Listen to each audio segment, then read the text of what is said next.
राष्ट्र सर्वप्रथम, राष्ट्र सर्वप्रथम, राष्ट्र सर्वप्रथम, राष्ट्र सर्वप्रथम। राष्ट्र सर्वप्रथम की बात कार्यक्रम में आप सभी राष्ट्रवासियों का हार्दिक स्वागत। पंजाब एवं हरियाणा उच्च न्यायालय के आदेश को चुनौती देने वाली आम आदमी पार्टी के पार्षद की याचिका पर उच्चतम न्यायालय सोमवार को सुनवाई करेगा। प्रधानमंत्री नरेंद्र मोदी ने घोषणा की कि भारतीय जनता पार्टी के वरिष्ठ नेता और पूर्व उप प्रधानमंत्री लालकृष्ण आडवाणी को देश के सर्वोच्च नागरिक सम्मान भारत रत्न से नवाजा जाएगा। लालकृष्ण आडवाणी ने इसे अपने लिए एक अत्यंत भावुक क्षण बताया। लेखिका एवं कवयित्री अरुंधति सुब्रमण्यम को जयपुर साहित्य महोत्सव में महाकवि कन्हैयालाल सेठिया कविता पुरस्कार 2024 से सम्मानित किया गया। उत्तराखंड के लिए समान नागरिक संहिता का मसौदा तैयार करने वाली समिति की प्रमुख सिफारिशों में बहुविवाह और बाल विवाह पर पूर्ण प्रतिबंध, सभी धर्मों की लड़कियों के लिए विवाह योग्य समान आयु और तलाक के लिए समान आधार व प्रक्रियाएं शामिल होने की बात कही जा रही है। पंजाब के फिरोजपुर में आयोजित होने वाले आगामी पतंगबाजी उत्सव का विषय पर्यावरण संरक्षण, महिला सशक्तिकरण और लैंगिक समानता है। पतंगबाजी की यह प्रतियोगिता इस तरह की पहली राज्य स्तरीय प्रतियोगिता है। आम आदमी पार्टी के संयोजक और दिल्ली के मुख्यमंत्री अरविंद केजरीवाल ने किराड़ी विधानसभा क्षेत्र में 2 नए सरकारी स्कूलों का शिलान्यास किया। इसके बाद उन्होंने जनसभा को संबोधित किया। उत्तर प्रदेश के मुख्यमंत्री योगी आदित्यनाथ ने गोरखनाथ मंदिर में आयोजित जनता दर्शन में देवरिया जिले से आए पोलियोग्रस्त 2 सगे भाइयों के परिवारजनों को विश्वस्त दिलाया कि उनके इलाज में किसी भी तरह की कमी नहीं आने दी जाएगी, सरकार भरपूर सहायता करेगी। न्यायमूर्ति ऋतु बाहरी ने उत्तराखंड उच्च न्यायालय के मुख्य न्यायाधीश पद की शपथ ली। प्रधानमंत्री नरेंद्र मोदी ने असम के गुवाहाटी में 11,000 करोड़ रुपए की लागत की परियोजनाओं का उद्घाटन एवं आधारशिला कार्यक्रम को संबोधित किया। इस दौरान पीएम ने कहा कि विकास और विरासत पर हमारे इस फोकस का सीधा लाभ देश के नौजवानों को हुआ है। आज देश में पर्यटन और तीर्थ यात्रा को लेकर उत्साह बढ़ रहा है। उन्होंने कहा कि काशी कॉरिडोर बनाने के बाद वहाँ रिकॉर्ड संख्या में श्रद्धालु पहुँच रहे हैं। बीते 1 वर्ष में 8.5 करोड़ लोग काशी गए हैं। वहीं पीएम ने कहा कि अयोध्या धाम में प्राण प्रतिष्ठा को अभी कुछ ही दिन हुए हैं। 12 दिन में ही अयोध्या में 24 लाख से ज्यादा लोग दर्शन कर चुके हैं। केंद्र की भाजपा सरकार पर्यटन से जुड़े ऐतिहासिक स्थानों के विकास के लिए नया अभियान शुरू करने जा रही है। साथियों, विकास और विरासत पर हमारे इस फोकस का सीधा लाभ देश के नौजवानों को हुआ है। आज देश में पर्यटन और तीर्थ यात्रा को लेकर उत्साह बढ़ रहा है। काशी कॉरिडोर बनने के बाद वहां रिकॉर्ड संख्या में श्रद्धालु पहुंच रहे हैं। बीते 1 वर्ष में 8.5 करोड़ लोग काशी गए।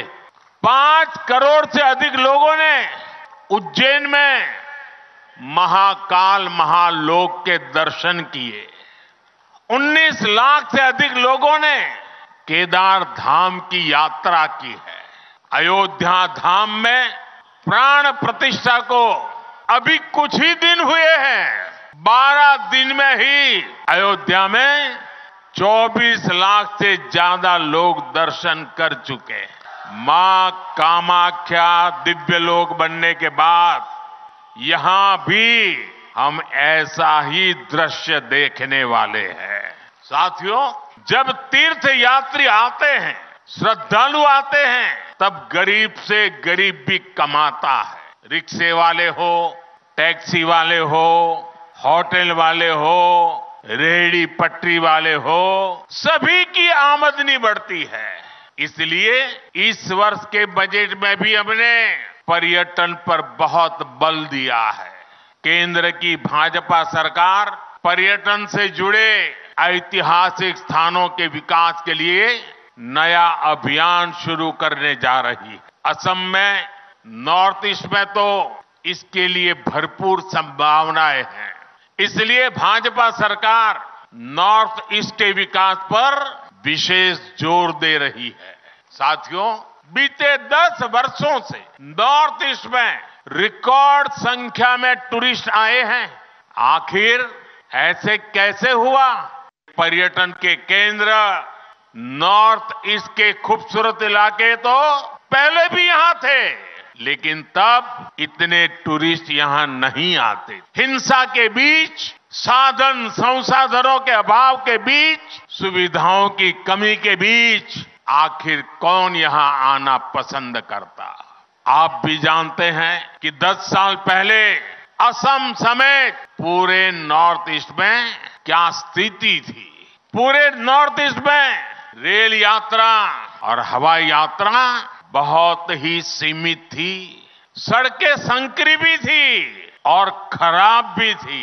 एक राज्य से दूसरे राज्य में आना जाना तो छोड़िए, एक जिले से दूसरे जिले में आने जाने में भी कई घंटे लग जाते थे। इन सारी परिस्थितियों को आज भाजपा की डबल इंजन सरकार ने, एनडीए सरकार ने बदला है। मैं नॉर्थ ईस्ट को उसी तरफ विकसित होते देख रहा हूं जैसा पूर्वी एशिया को दुनिया देखती है। आज नॉर्थ ईस्ट होते हुए दक्षिण एशिया और पूर्वी एशिया की कनेक्टिविटी का विस्तार हो रहा है। आज यहां साउथ एशिया सब रीजनल इकोनॉमिक कॉर्पोरेशन, उसके कोऑपरेशन के तहत भी अनेक सड़कों को अपग्रेड करने का काम शुरू हुआ है। आप कल्पना कीजिए, जब कनेक्टिविटी के ऐसे सभी प्रोजेक्ट पूरे होंगे तो हिस्सा व्यापार कारोबार का कितना बड़ा केंद्र बनेगा। मैं जानता हूं कि असम के नॉर्थ ईस्ट के हर युवा का भी यही सपना है कि वो भी पूर्वी एशिया जैसा विकास यहां देखे। मैं असम के नॉर्थ ईस्ट के हर युवा को बताना चाहता हूं, आपके सपने पूरे हो, इसके लिए मोदी अपनी तरफ से कोई कसर बाकी नहीं छोड़ेगा और ये मोदी की गारंटी है। भाई और बहनों, ये जो भी काम आज हो रहे हैं, इनका एक ही लक्ष्य है भारत और भारतीयों का सुखी और समृद्ध जीवन। लक्ष्य है भारत को दुनिया की तीसरी बड़ी आर्थिक ताकत बनाने का। लक्ष्य है 2047 तक भारत को विकसित राष्ट्र बनाने का। इसमें असम की, नॉर्थ ईस्ट की बहुत बड़ी भूमिका है। गोरखपुर में वृहद रोजगार मेले का उद्घाटन एवं नवचयनित अभ्यर्थियों को नियुक्ति पत्र वितरण कार्यक्रम का आयोजन किया गया। इस अवसर पर सीएम योगी भी कार्यक्रम में मौजूद रहे। कार्यक्रम को संबोधित करते हुए सीएम ने कहा कि आज 15,000 युवाओं को उनके उज्जवल भविष्य और रोजगार के लिए नियुक्ति पत्र दिए जा रहे हैं। उन्होंने कहा कि उत्तर प्रदेश नए भारत का नया उत्तर प्रदेश है और हर क्षेत्र में सफलता के नए प्रतिमान स्थापित कर रहा है।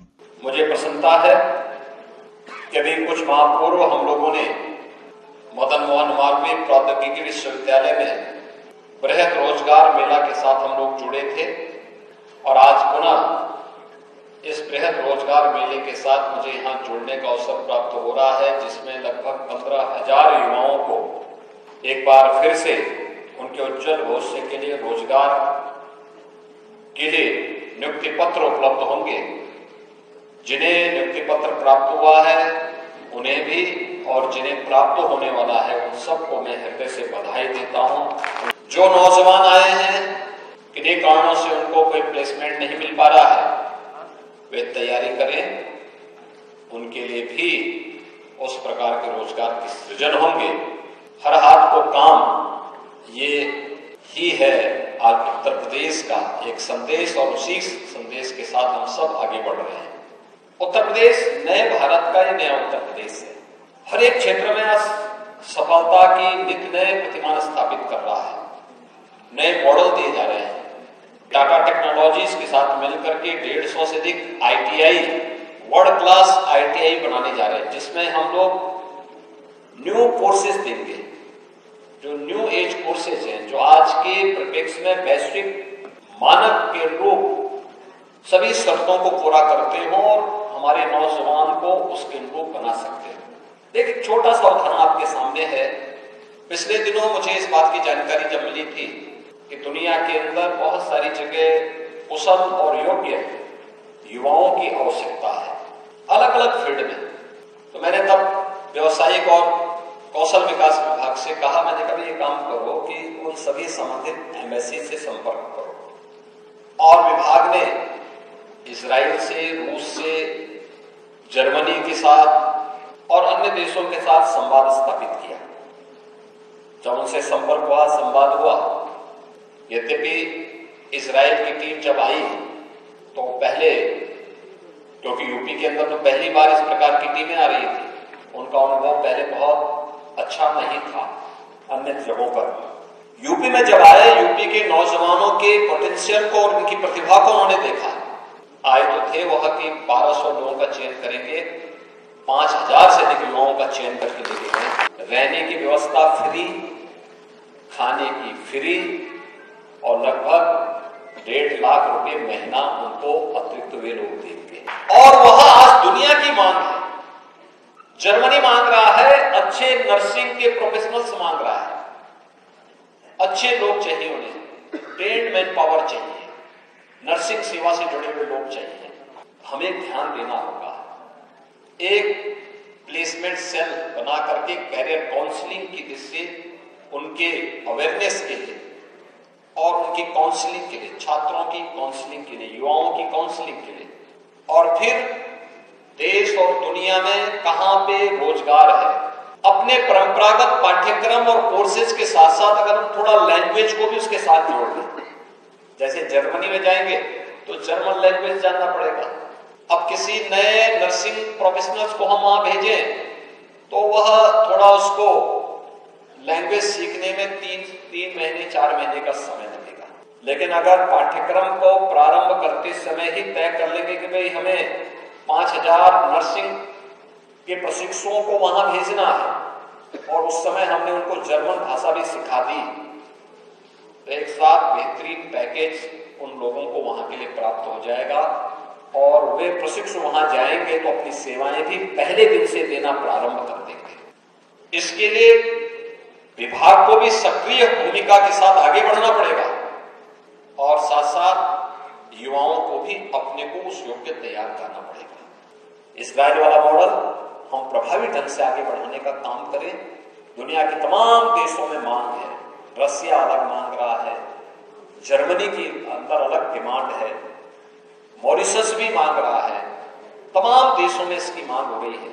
उन सब कार्यों के साथ हम जुड़ पाएंगे इस विश्वास के साथ। जिन युवाओं को आज यहाँ पर जॉब कार्ड, यहाँ पे नियुक्ति पत्र प्राप्त हुआ है, मैं उनको हृदय से बधाई देता हूँ, उन सब के प्रति अपनी शुभकामनाएं देता हूँ।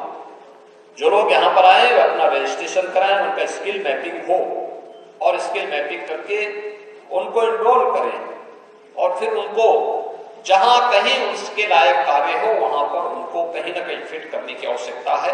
आप सबके प्रति मेरी शुभकामनाएं। धन्यवाद। जय हिंद। बिहार के मुख्यमंत्री नीतीश कुमार ने गर्दनी बाग में निर्माणाधीन बापू टावर का निरीक्षण किया। मुख्यमंत्री ने बापू टावर के 5वें, 3रे एवं पहले तल पर जाकर निर्माण कार्य का जायजा लिया। निरीक्षण के दौरान भवन निर्माण विभाग के सचिव कुमार रवि ने मुख्यमंत्री को निर्माण कार्य से संबंधित विस्तृत जानकारी दी और बताया कि निर्माण कार्य तेजी से किया जा रहा है और इसे फिनिशिंग टच दिया जा रहा है।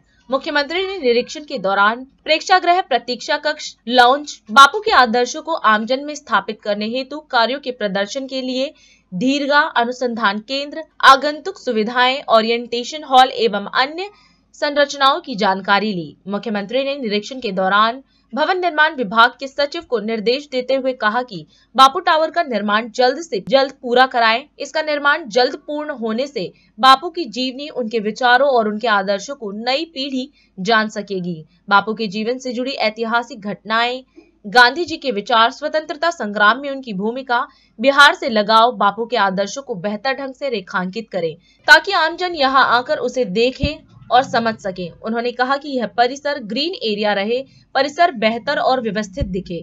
जब बापू टावर बनकर तैयार हो जाएगा तो बहुत अच्छा दृश्य दिखेगा और लोग यहाँ आकर बापू के बारे में जानकारियां प्राप्त कर सकेंगे। हमने इसका निर्माण कार्य कई बार आकर देखा है और सुझाव भी देते रहे हैं। सीएम ने कहा कि मेरी इच्छा है कि जल्द से जल्द बापू टावर का निर्माण कार्य पूरा हो, इसमें अब विलंब नहीं हो। निरीक्षण के दौरान मुख्यमंत्री ने सचिव अनुपम कुमार, भवन निर्माण विभाग के सचिव कुमार रवि, मुख्यमंत्री सचिवालय के विशेष सचिव डॉक्टर चंद्रशेखर सिंह, पटना के जिलाधिकारी शीर्षतः कपिल अशोक, पटना के वरीय पुलिस अधीक्षक राजीव मिश्रा सहित अन्य वरीय अधिकारी एवं अभियंतागण उपस्थित थे। अभी समय है एक ब्रेक का, हम चलते हैं ब्रेक पर, आप कहीं जाए नहीं, छोटा सा break. Powered by Kamal Buildtech Private Limited, fulfilling promises. With our professional team and experience of delivering projects, in past we guarantee you peace of mind and top quality work in an affordable price.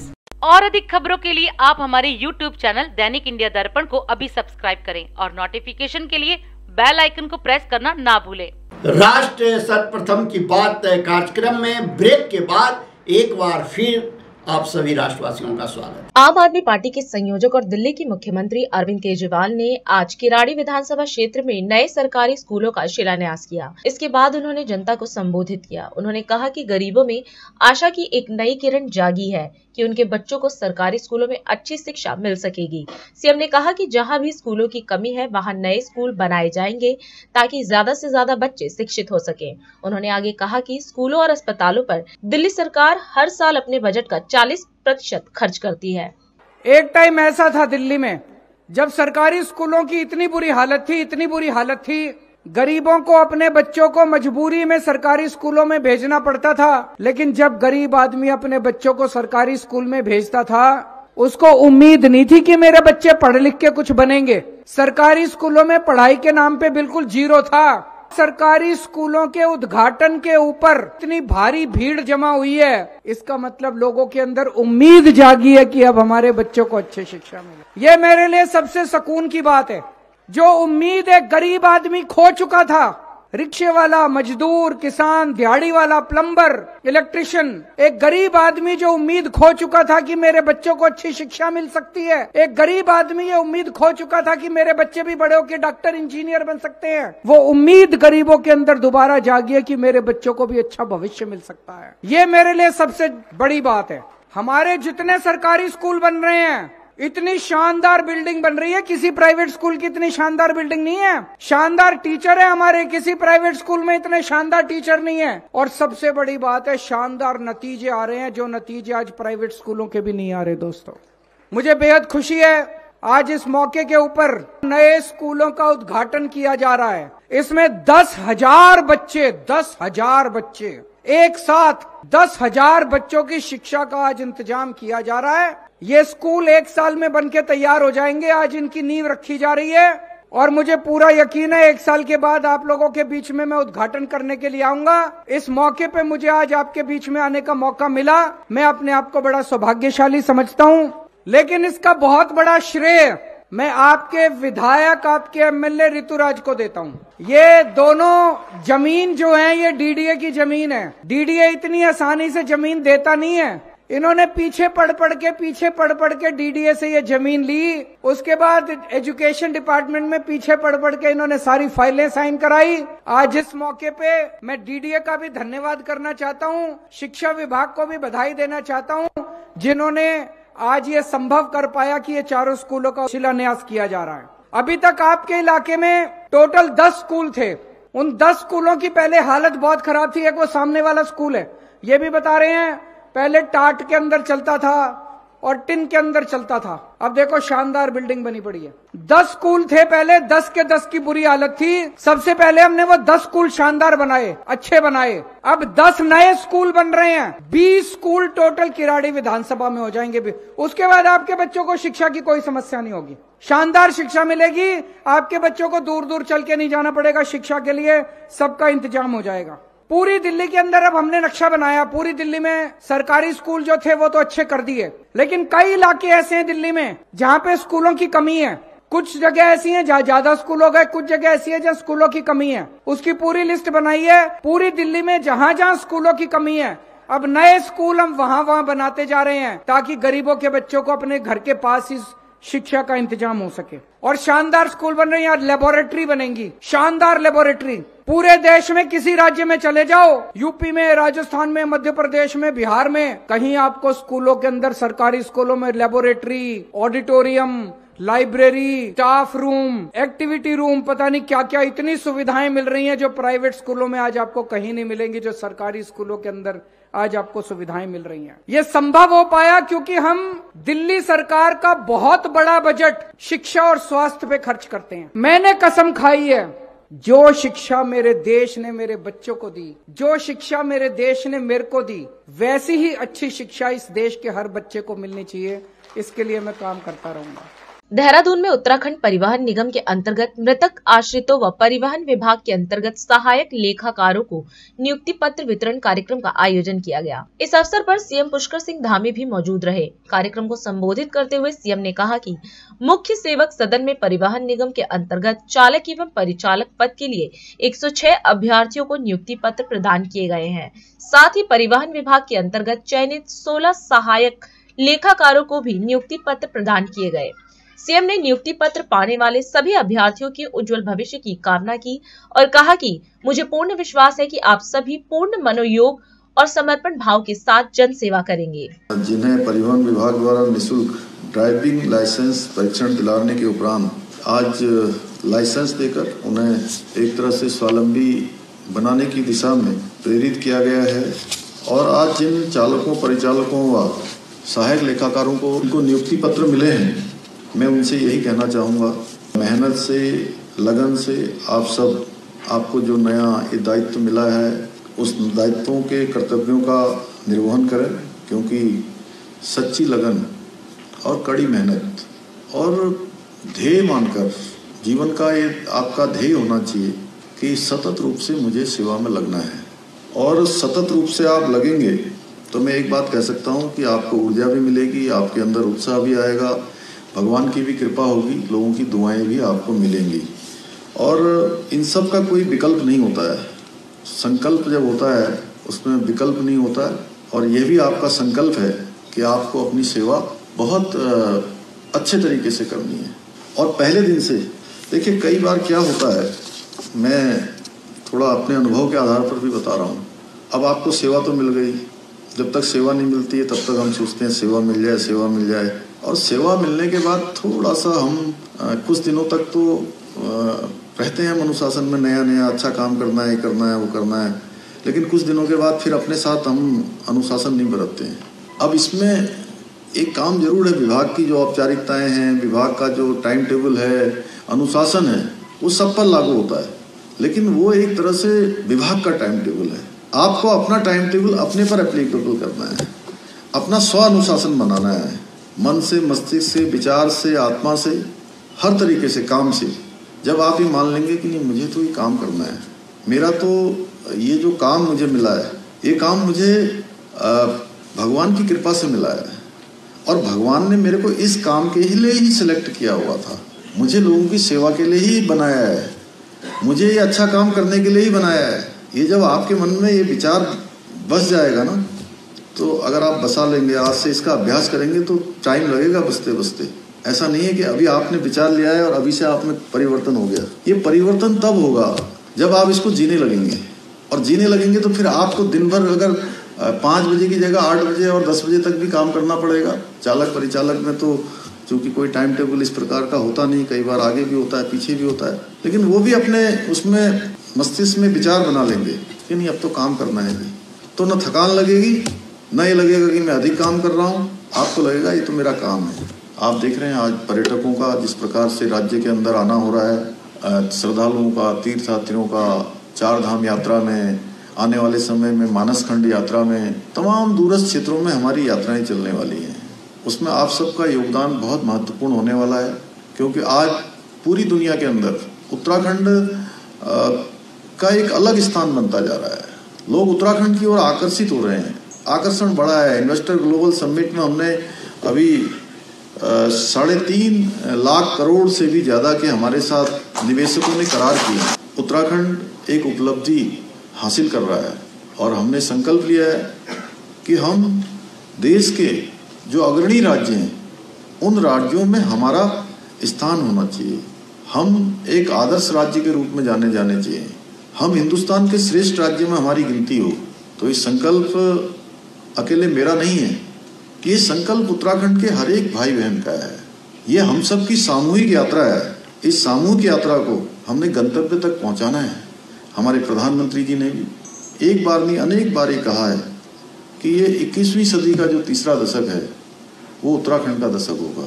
प्रधानमंत्री जी के शब्द जहां हमको प्रेरणा देते हैं, हमें ऊर्जा देते हैं, वहीं हमारे अंदर एक कर्तव्य के बोध को भी जो है कहीं ना कहीं जगाने का काम करते हैं कि हम भी कुछ न कुछ योगदान करें कि ये दशक उत्तराखंड का दशक हो। मुझे पूरी उम्मीद है कि आप सब लोग इस जो हमारा विकल्प रहित संकल्प है इसको सिद्ध करने में अपना योगदान देंगे। झारखंड में भारत जोड़ो न्याय यात्रा पर जयराम रमेश ने प्रेस वार्ता कर जानकारी दी। इस दौरान उन्होंने कहा कि आज भारत जोड़ो न्याय यात्रा का 22वां दिन है और आज राहुल गांधी धनबाद से बोकारो पहुंचे, जिसे इस्पात का शहर भी कहा जाता है।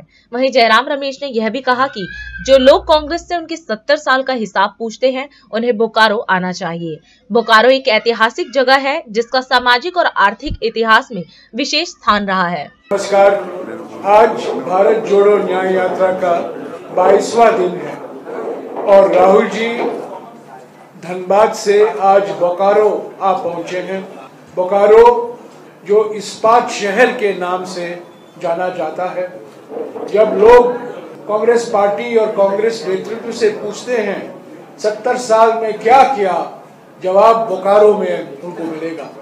बोकारो, भिलाई, रूरकेला, बाकरा नंगल, दुर्गापुर, सिंदरी, धनबाद, ये सब पब्लिक सेक्टर का प्रतीक है जिसकी कल्पना पंडित जवाहरलाल नेहरू ने की थी और जिसके नींव पंडित जवाहरलाल नेहरू ने रखा था।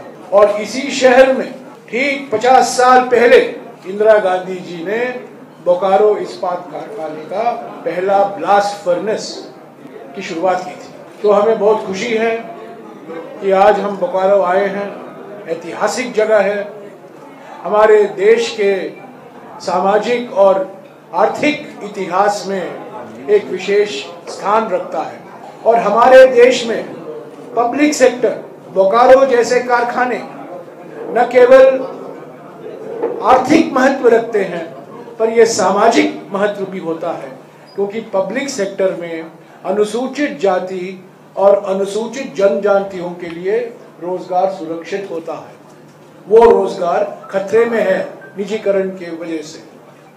और दूसरी बात यह है कि जब पब्लिक सेक्टर कंपनियां बनाए जाते हैं, खोले जाते हैं, देश भर के लोग वहां आते हैं, तो ऐसा कहा जा सकता है पिछले 7 दशकों में पब्लिक सेक्टर बनते गए, लोग आते गए, भारत बनता गया और यही प्रतीक इसका बोकारो है।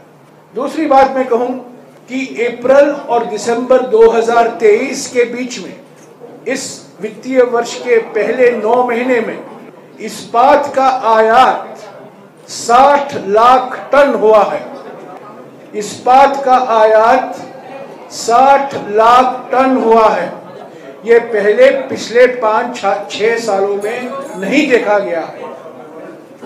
और इन 60 लाख टन जो आयात हुआ है इसमें से करीब 1/3 चीन से आया है। ये हमारे इस्पात, हमारे देश में जो इस्पात बनाते हैं पब्लिक सेक्टर में, प्राइवेट सेक्टर में, टाटा एक मिसाल है झारखंड में, इन पर घोर अन्याय है। छोटे और लघु उद्योग बंद पड़े हुए हैं। 80% जो छोटे और लघु उद्योग स्टेनलेस स्टील के होते हैं वो गुजरात में है और उसमें से 35% लघु और छोटे उद्योग बंद पड़े हुए हैं क्योंकि सस्ता माल चीन से आ रहा है। एक तरफ आत्मनिर्भर कहते हैं और दूसरे तरफ चीन से सस्ता माल जो आता है उस पर कोई रोक नहीं लगाया जाता। तो ये भी एक अन्याय है, ये हमारे उद्योगपतियों पर अन्याय है। बेरोजगारी बढ़ी है। 45 साल में सबसे ऊंचा बेरोजगारी का दर हम देख रहे हैं। और अधिक खबरों के लिए आप हमारे YouTube चैनल दैनिक इंडिया दर्पण को अभी सब्सक्राइब करें और नोटिफिकेशन के लिए बेल आइकन को प्रेस करना ना भूलें। आज हम इस कार्यक्रम में आपसे विदा लेते हैं। आप अन्य खबरों के लिए बने रहे। राष्ट्र सर्वप्रथम, वंदे मातरम, जाग उठा है भारत। राष्ट्र सर्वप्रथम, राष्ट्र सर्वप्रथम, राष्ट्र सर्वप्रथम, राष्ट्र सर्वप्रथम।